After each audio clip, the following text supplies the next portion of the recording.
പ്രിയമുള്ളവരെ, യേശുക്രിസ്തുവിന്റെ മധുരമുള്ള നാമത്തിൽ നിങ്ങൾക്ക് ഞങ്ങളുടെ സ്നേഹാശംസകൾ. ഈ നല്ല വീട് എന്ന പരിപാടിയിലൂടെ നിങ്ങളെ കാണുന്നതിൽ ഞങ്ങൾക്ക് വളരെ സന്തോഷമുണ്ട്. ഇന്ന് നമ്മൾ വിവാഹത്തിനു മുൻപ് വീട്ടുജോലികൾ പഠിക്കുക എന്ന തലക്കെട്ടിലാണ് നമ്മുടെ പരിപാടി കണ്ട് പ്രാർത്ഥിക്കാൻ പോകുന്നത്. ധാരാളം പേരൻസ് തങ്ങളുടെ പെൺമക്കൾ അവരുടെ കാര്യങ്ങൾ സ്വയമായിട്ട് നോക്കാൻ പഠിക്കണം എന്നുള്ളതിനു വേണ്ടിയും സമൂഹത്തിൽ അവർക്കൊരു വലിയ അന്തസ്സ് ലഭിക്കണം എന്നുള്ളതിനു വേണ്ടിയും അവരുടെ വിദ്യാഭ്യാസത്തിലും ഒരു വലിയ സ്ഥാപനത്തിൽ ജോലി നേടുന്നതിലുമാണ് ശ്രദ്ധ ചെലുത്തുന്നത്. മറ്റു ചിലർ തങ്ങൾക്കുള്ളത് ഒരേ ഒരു പെൺകുട്ടിയാണെന്ന് പറഞ്ഞ് അടുക്കളയുടെ പരിസരത്ത് പോലും അവർ വരാതെ നോക്കാറുണ്ട്. ഇങ്ങനെയുള്ള സാഹചര്യത്തിൽ വളരുന്ന പെൺമക്കൾ അവരുടെ ഭർത്താവിന്റെ വീട്ടിലേക്ക് പോകുമ്പോൾ അനുഭവിക്കുന്ന കഷ്ടപ്പാടുകൾ പറഞ്ഞറിയിക്കാൻ പറ്റില്ല. അതുകൊണ്ട് നിങ്ങൾ മക്കളെ വളർത്തുമ്പോൾ നമ്മുടെ മകൾ എന്നായാലും മറ്റൊരു വീട്ടിലേക്ക് ഭാര്യയായി പോകേണ്ടവളാണ് എന്നുള്ള ഒരു ചിന്തയോടെ നിങ്ങൾ വളർത്തുകയാണെങ്കിൽ ആ മകൾ ഭർത്താവിന്റെ വീടിനും നമ്മുടെ വീടിനും ഒരു അഭിമാനമായിരിക്കും.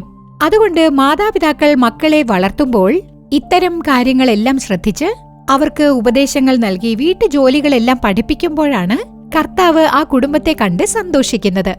ഇപ്പോൾ ജ്യോതി ചേച്ചി നാടകം നമുക്ക് കാണാം.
ചേച്ചി, ഒരു ലേഡി എന്റെ കയ്യിൽ നിന്ന് കാശ് വാങ്ങിച്ചിട്ട് പറ്റിച്ചില്ലേ?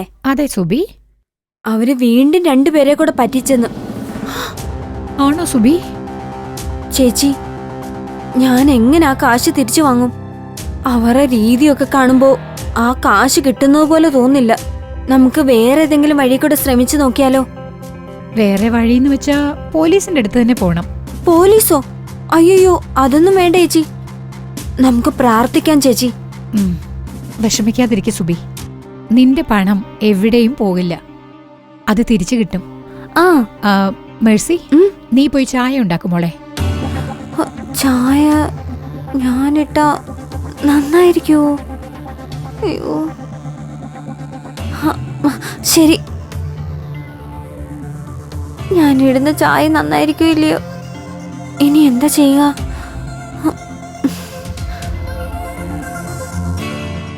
നമുക്ക് പ്രാർത്ഥിക്കാം സുബി, എന്തായാലും നിന്റെ പണം കിട്ടും. അമ്മേ, വീട്ടിൽ പാലിരിപ്പില്ല, ഞാൻ പോയി പാല് വാങ്ങിച്ചോണ്ട് വരട്ടെ? ചേച്ചി, ചായയൊന്നും വേണ്ട, ഇത് നമ്മുടെ വീട് തന്നെയല്ലേ. ഞാൻ ഇനി ഒരിക്കൽ വരുമ്പോ കുടിച്ചോളാം.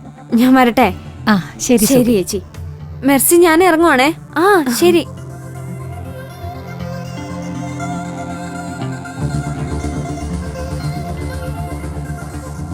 മേഴ്സി, ഫ്രിഡ്ജിൽ പാലിരിപ്പുണ്ടല്ലോ, തീർന്നിട്ടില്ലല്ലോ? അതെ അമ്മേ, ഇരിപ്പുണ്ട്. ഉണ്ടോ? പിന്നെന്തിനാ പാല് വാങ്ങാൻ പോവാന്ന് പറഞ്ഞേ? അമ്മേ, ഞാൻ ഉണ്ടാക്കുന്ന ചായ എങ്ങനെയാന്ന് അമ്മയ്ക്കറിയാം, പക്ഷെ സുബി ചേച്ചിക്ക് അറിയില്ലല്ലോ. ചേച്ചി എന്ത് വിചാരിക്കും? അതുകൊണ്ടാ ഞാൻ അങ്ങനെ പറഞ്ഞേ. സോറി അമ്മേ.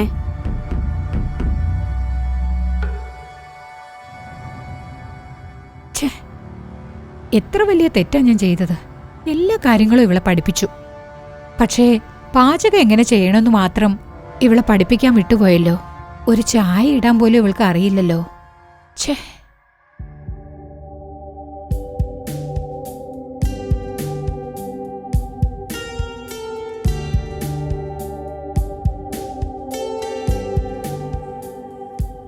മേഴ്സി, ഇന്ന് പച്ചക്കറിയൊക്കെ നീയാണ് കട്ട് ചെയ്യാൻ പോകുന്നത്. എന്താ അമ്മ ഇത്? പെട്ടെന്ന് എന്നോട് ഇതൊക്കെ ചെയ്യാൻ പറയുന്നു. ഇതൊക്കെ മുമ്പേ പഠിപ്പിക്കേണ്ടതായിരുന്നു, പോട്ടേന്ന് വിചാരിച്ചതാ.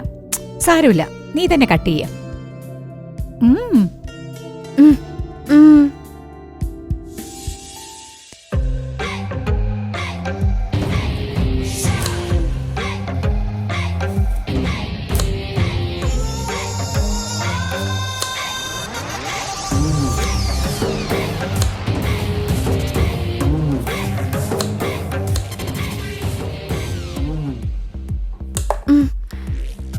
എനിക്കൊന്നും വയ്യ. ഇത് അമ്മ തന്നെ ചെയ്താ മതി. ശരി പോ, നമുക്ക് രണ്ടുപേർക്കും കുടിക്കാൻ ചായ ഇട്ടോണ്ട് വാ. ചായയൊക്കെ ഇട്ടോണ്ട് വരാം, പക്ഷെ കുടിക്കാൻ കൊള്ളാവൂന്ന് അമ്മയാ തീരുമാനിക്കേണ്ടത്. മറ്റൊരു വീട്ടിലേക്ക് പോകേണ്ടവളാ നീ. ഒരു ചായ ഇടാൻ പോലും നിനക്ക് അറിയില്ലെന്ന് വെച്ചാ എങ്ങനെയാ? മറ്റൊരു വീട്ടിലേക്ക് പോണെങ്കിൽ ചായ ഇടാൻ അറിയണമെന്നുണ്ടോ? അതുമാത്രമല്ല, ഞാൻ എന്താ നാളെ തന്നെ കല്യാണം കഴിക്കാൻ പോവാണോ? ഇനിയും വർഷങ്ങളുണ്ടല്ലോ. ഞാൻ പോയി ചായ ഇട്ടോണ്ട് വരാം. ആ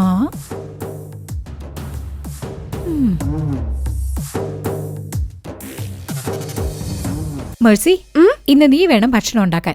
അയ്യോ, ഇന്ന് ഇവളാണോ പാചകം ചെയ്യുന്നത്? എന്നാ ഞാനിന്ന് ഹോട്ടലിൽ നിന്ന് കഴിച്ചോളാം അമ്മേ. എന്താ അമ്മ ഇത്? അമ്മ പെട്ടെന്നാണല്ലോ എനിക്കൊരു ജോലി തരുന്നത്. അന്ന് ചായ ഉണ്ടാക്കാൻ പറഞ്ഞു, പച്ചക്കറി അരിയാൻ പറഞ്ഞു, ഇന്ന് ഭക്ഷണം ഉണ്ടാക്കാൻ പറയുന്നു. അമ്മയ്ക്ക് എന്താ പറ്റിയത്? എനിക്ക് കുഴപ്പമൊന്നുമില്ല, നിനക്ക് പ്രശ്നമൊന്നും ഉണ്ടാവരുതല്ലോ, അതുകൊണ്ടാ. എനിക്കൊന്നും സംഭവിക്കില്ല. അമ്മ അന്ന് ഞാൻ പാലില്ല, ചായ ഇടാൻ പറ്റില്ലെന്ന് പറഞ്ഞില്ലേ? അത് മനസ്സിൽ വെച്ചിട്ടല്ലേ ഇങ്ങനെയൊക്കെ പറയുന്നത്? ആഹാ, ഞാൻ മനസ്സിൽ സൂക്ഷിച്ച് നിന്നോട് പകരം വീട്ടുവെന്നാണോ?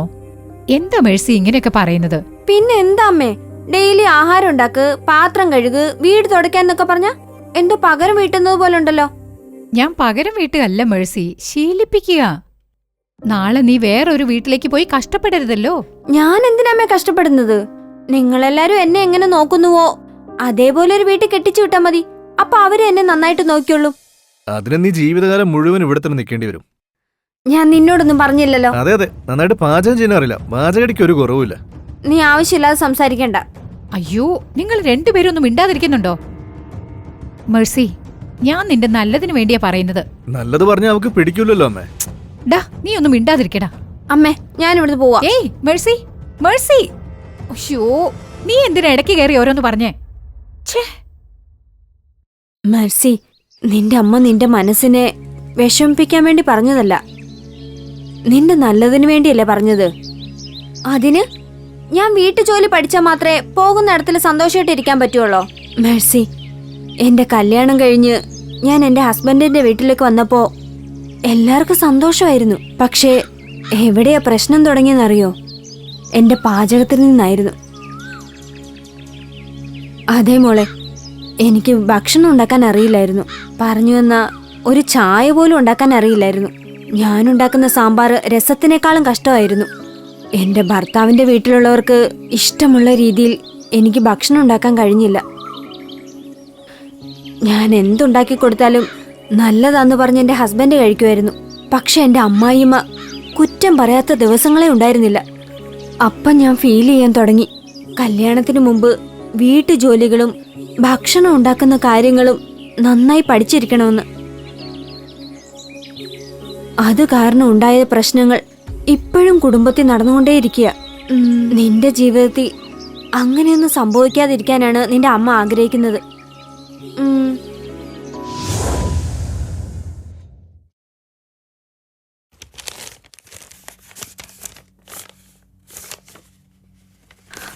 അമ്മേ, സോറി അമ്മേ. അമ്മ പറഞ്ഞു തന്ന കാര്യം ഞാൻ മനസ്സിലാക്കാതാ സംസാരിച്ചത്. സാരമില്ല മോളെ, ഇപ്പോഴെങ്കിലും മനസ്സിലായല്ലോ.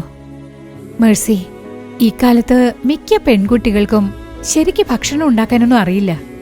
പെൺകുട്ടികളെ വിവാഹം കഴിപ്പിച്ച് അയക്കുമ്പോ പേരൻസും അതിനെക്കുറിച്ച് ചിന്തിക്കാറില്ല. ആ ഒരു തെറ്റ് തന്നെ ഞാനും ചെയ്തു പോയേനെ. നീ ഭർത്താവിന്റെ വീട്ടിൽ പോയി വെച്ച് വിളമ്പാൻ അറിയില്ലെങ്കിൽ അവരാരെയാ കുറ്റം പറയാ? സ്വന്തം മോളെ എങ്ങനെ വളർത്തിയിരിക്കുന്നു കണ്ടില്ലേന്ന് എന്നെയല്ലേ കുറ്റം പറയാ? നീ നന്നായിരിക്കണമെന്നല്ലേ ഈ അമ്മ ആഗ്രഹിക്കുകയുള്ളൂ. ഞാൻ നിനക്ക് ദോഷം വിചാരിക്കോ? ഇന്നു മുതൽ അമ്മ നിന്നെ എല്ലാം പഠിപ്പിക്കും. പഠിക്കണം മോളെ. ശരിയമ്മേ. അതെ, ഉറപ്പായിട്ടും ചെയ്തിരിക്കും. ചെയ്തതിനു ശേഷമായിരിക്കും ആലോചിക്കുക.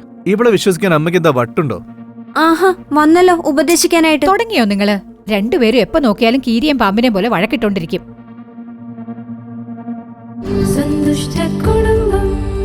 എന്താ നിങ്ങൾ എല്ലാരും ജ്യോതിച്ചേച്ചി നാടകം കണ്ടില്ലേ? വീട്ടുജോലികൾ ചെയ്യാൻ അറിയാത്തത് കൊണ്ട് കുടുംബത്തിലുണ്ടാകുന്ന പ്രശ്നങ്ങൾ എന്തൊക്കെയാണെന്ന് മനസ്സിലായില്ലേ? മാതാപിതാക്കൾക്ക് തങ്ങളുടെ മക്കളുടെ ഭാവിയെക്കുറിച്ച് ശ്രദ്ധയുണ്ടായിരിക്കണം. മക്കളും തങ്ങളുടെ പേരൻസിനൊപ്പം ചേർന്ന് വീട്ടുജോലികൾ ചെയ്യാൻ ശീലിക്കണം. അപ്പോഴേ നിങ്ങളുടെ ജീവിതം അനുഗ്രഹപ്രദമായിരിക്കും. ഇപ്പോൾ നിങ്ങളുടെ അനുഗ്രഹത്തിനായി ദൈവ സന്ദേശം നൽകി പ്രാർത്ഥിക്കാൻ സഹോദരി ജോയ്സ് ലാസറസ് അവറുകൾ നമ്മോടൊപ്പമുണ്ട്.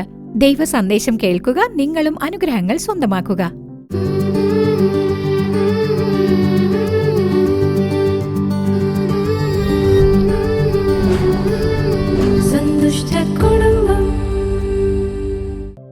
കർത്താവും രക്ഷിതാവുമായ യേശുക്രിസ്തുവിന്റെ മധുരമുള്ള നാമത്തിൽ നിങ്ങൾക്കെല്ലാവർക്കും എന്റെ സ്നേഹാശംസകൾ അറിയിക്കുകയാണ്.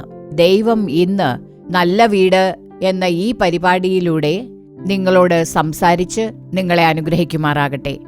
നിങ്ങൾ ചെയ്യേണ്ടത് വിവാഹത്തിന് മുൻപ് വീട്ടുജോലികൾ ചെയ്യാൻ പഠിക്കുക. സദൃശവാക്യങ്ങൾ 31:27 വാക്യം നോക്കാം. വീട്ടുകാരുടെ പെരുമാറ്റം അവൾ സൂക്ഷിച്ചു നോക്കുന്നു, വെറുതെ ഇരുന്ന് അഹോവൃത്തി കഴിക്കുന്നില്ല എന്ന് പറയുന്നു. എന്റെ പ്രിയപ്പെട്ടവരെ, വിവാഹത്തിന് മുൻപ് വീട്ടുജോലികളെല്ലാം പഠിക്കണം. നല്ല ഒരു തലക്കെട്ടാണ് തന്നിരിക്കുന്നത്. വിവാഹത്തിന് മുൻപ് വീട്ടിലുള്ള പെൺമക്കൾക്ക് എല്ലാ കാര്യങ്ങളും നിങ്ങൾ പഠിപ്പിച്ചു കൊടുക്കണം. എന്റെ പ്രിയമുള്ളവരെ, വെറുതെ ഇരുന്ന് അഹോവൃത്തി കഴിക്കരുത്. മക്കളുടെ വിവാഹത്തിനായി നിങ്ങൾ തയ്യാറെടുക്കുമ്പോൾ അവർ പഠിച്ചിട്ടുണ്ടാവാം, ജോലിക്ക് പോകുന്നുണ്ടാവാം, അവർക്ക് നല്ലൊരു ജോലി കാണും. പക്ഷെ ആരായിരുന്നാലും വീട്ടുജോലികളും പാചകവും ഒക്കെ ചെയ്യാൻ അവരെ പഠിപ്പിക്കണം. മക്കളോട് ഭക്ഷണം ഉണ്ടാക്കാൻ പറയണം. അതെപ്പോഴും അവർക്ക് ഉപകാരപ്പെടും. ആരെങ്കിലും വീട്ടിലേക്ക് പെട്ടെന്ന് വരികയാണെങ്കിൽ, അല്ലെങ്കിൽ പെട്ടെന്നൊരു അത്യാവശ്യം വന്നാൽ തന്നെ മക്കൾക്കൊരു ചായയോ കാപ്പിയോ ഉണ്ടാക്കാൻ അറിയണം. ഒന്നും അറിയാതെ അവർ വളരാൻ പാടില്ല. എന്റെ പ്രിയപ്പെട്ടവരെ, എന്റെ പരിചയത്തിലുള്ള ഒരാൾ തന്റെ മകന്റെ വിവാഹം നടത്താനുള്ള എല്ലാ ഏർപ്പാടുകളും ചെയ്തിരുന്നു. വിവാഹവും കഴിഞ്ഞു. ആ പയ്യൻ അവന്റെ ഭാര്യയോട് എനിക്കൊരു കാപ്പി ഉണ്ടാക്കി കൊണ്ടുവരാമോ എന്ന് ചോദിച്ചിരിക്കുന്നു. അതിന് ശരി, കൊണ്ടുവരാമെന്ന് പറഞ്ഞ് അടുക്കളയിലേക്ക് പോയവൾ എന്ത് ചെയ്യണമെന്നറിയാതെ അടുക്കളയിൽ നിൽക്കുകയാണ്. ഭർത്താവ് അവളോട് കാപ്പി ഉണ്ടാക്കി കൊണ്ടുവരാൻ വേണ്ടി പറഞ്ഞയച്ചതാണ്. പക്ഷേ ഈ സഹോദരി അടുക്കളയിൽ പോയിട്ട് അവിടെ നിൽക്കുകയാണ്, പുറത്തു വരുന്നേയില്ല. കുറേ നേരം കഴിഞ്ഞു. ഇവളെ കാണാതിരുന്നപ്പോ ആ സഹോദരൻ വിചാരിച്ചു കാപ്പി കൊണ്ടുവരാൻ പറഞ്ഞതല്ലേ, കാണുന്നില്ലല്ലോ എന്നും പറഞ്ഞ് നോക്കാൻ വേണ്ടി അടുക്കളയിലേക്ക് പോയി. അവിടെ ചെന്നപ്പോ ആ സഹോദരി അടുക്കളയിൽ അങ്ങോട്ടും ഇങ്ങോട്ടും നടക്കുകയാണ്. കാപ്പിപ്പൊടി തേടുകയാണ്. പഞ്ചസാര എവിടെയാണ് ഒന്നും അവൾക്കറിയില്ല. ഒടുവിൽ അവൾ എനിക്ക് കാപ്പി ഉണ്ടാക്കാൻ അറിയില്ല എന്ന് പറഞ്ഞിരിക്കുന്നു. ഈ കാര്യം അവൾ ആദ്യം തന്നെ കാപ്പി കൊണ്ടുവാ എന്ന് അവളോട് പറഞ്ഞ ഉടനെ തന്നെ തുറന്നു പറയാമായിരുന്നു. അതിനായിട്ട് വെറുതെ സമയം പാഴാക്കരുതായിരുന്നു. അടുക്കളയിൽ പോയി നിൽക്കേണ്ട കാര്യമില്ലായിരുന്നു. പക്ഷേ ഇത് പേരൻസിന്റെ തെറ്റാണ്. മാതാപിതാക്കൾ മക്കളെ വിവാഹത്തിന് മുൻപ് തന്നെ സജ്ജരാക്കേണ്ടതാണ്. പ്രാർത്ഥനയിലും മക്കളെ സജ്ജരാക്കണം. കർത്താവിനൊത്ത് ജീവിക്കാനും പഠിപ്പിക്കണം. നിങ്ങൾ ബൈബിൾ വായിക്കണം, പ്രാർത്ഥിക്കണം. ഈ ചെറുപ്പത്തിൽ തന്നെ കർത്താവിനോടൊത്ത് ജീവിക്കണം. വിവാഹം കഴിഞ്ഞ് മറ്റൊരു വീട്ടിലേക്ക് പോയി ജീവിക്കേണ്ടവളാണ്, നിനക്ക് വിവേകമുണ്ടായിരിക്കണമെന്ന് പറഞ്ഞ് മാതാപിതാക്കൾ മക്കളെ പഠിപ്പിക്കണം. മാതാപിതാക്കൾ മക്കളെ ഇത് പഠിപ്പിക്കാത്തത് കൊണ്ടാണ് അവർ ഭർത്താവിന്റെ വീട്ടിലേക്ക് പോകുമ്പോൾ അനേകം പ്രശ്നങ്ങളെ നേരിടേണ്ടി വരുന്നത്. അത് നിങ്ങൾക്കും പ്രശ്നമായി തീരുകയാണ്. അമ്മമാരായ നിങ്ങൾ നിങ്ങളുടെ മക്കളുടെ വിവാഹത്തിനുള്ള ഒരുക്കങ്ങളെല്ലാം ചെയ്യുന്നുണ്ട്. പക്ഷേ മക്കൾക്ക് വെച്ചു വിളമ്പാൻ അറിയാമോ? ഒരുപക്ഷെ ഈ പരിപാടി കണ്ടുകൊണ്ടിരിക്കുന്ന നിങ്ങൾ ആരായിരുന്നാലും, പ്രത്യേകിച്ച് പെൺമക്കളാണെന്നുണ്ടെങ്കിൽ, നിങ്ങൾ തീർച്ചയായും വെച്ചു വിളമ്പാൻ പഠിക്കണം. കാപ്പിയും ചായയും ഉണ്ടാക്കാനും അതുപോലെ വീട്ടുജോലികൾ ചെയ്യാനും നിങ്ങൾ പഠിക്കണം.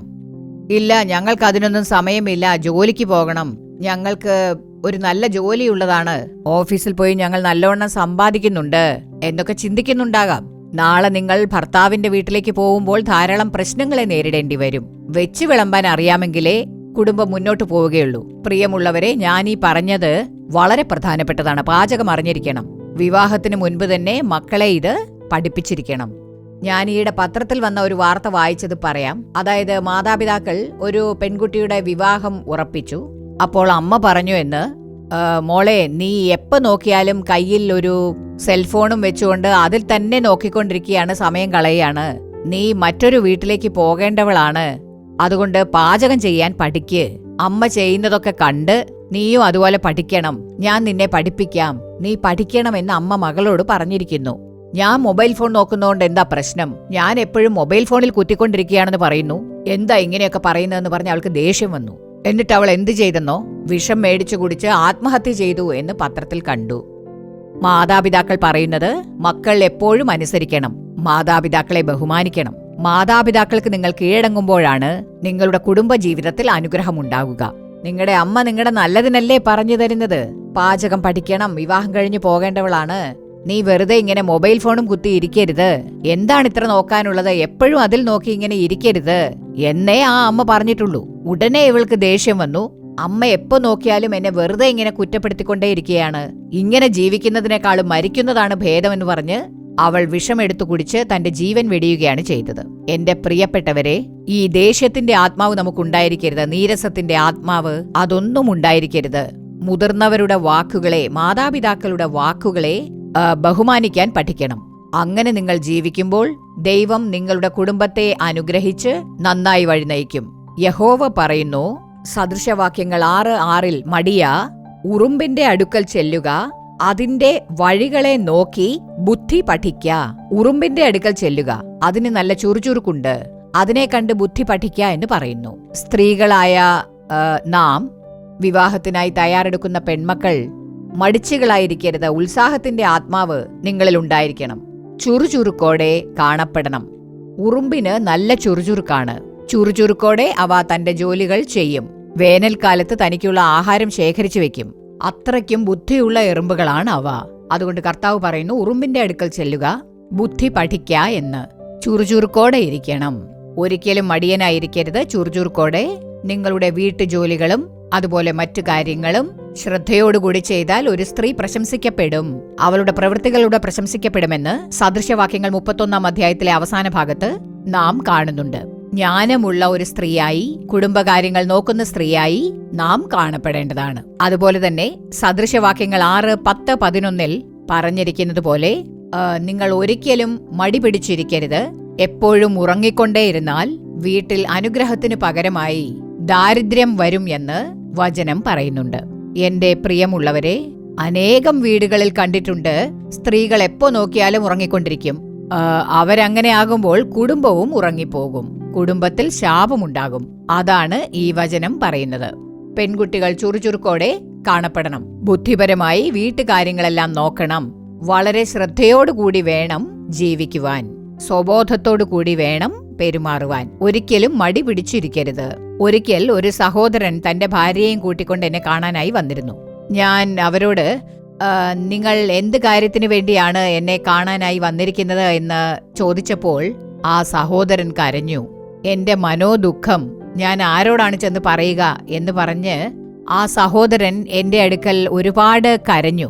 കാരണം എന്താണെന്ന് ചോദിച്ചപ്പോൾ, ഞാൻ ആർമി ഉദ്യോഗസ്ഥനാണ്, മിലിറ്ററിയിലാണ്. അതിരാവിലെ 4 മണിക്ക് ഉണർന്ന് വ്യായാമങ്ങളൊക്കെ ചെയ്യാൻ വേണ്ടി ഞാൻ വീട് വിട്ടിറങ്ങാറുണ്ട്. 7 മണിക്ക് മടങ്ങി വരും.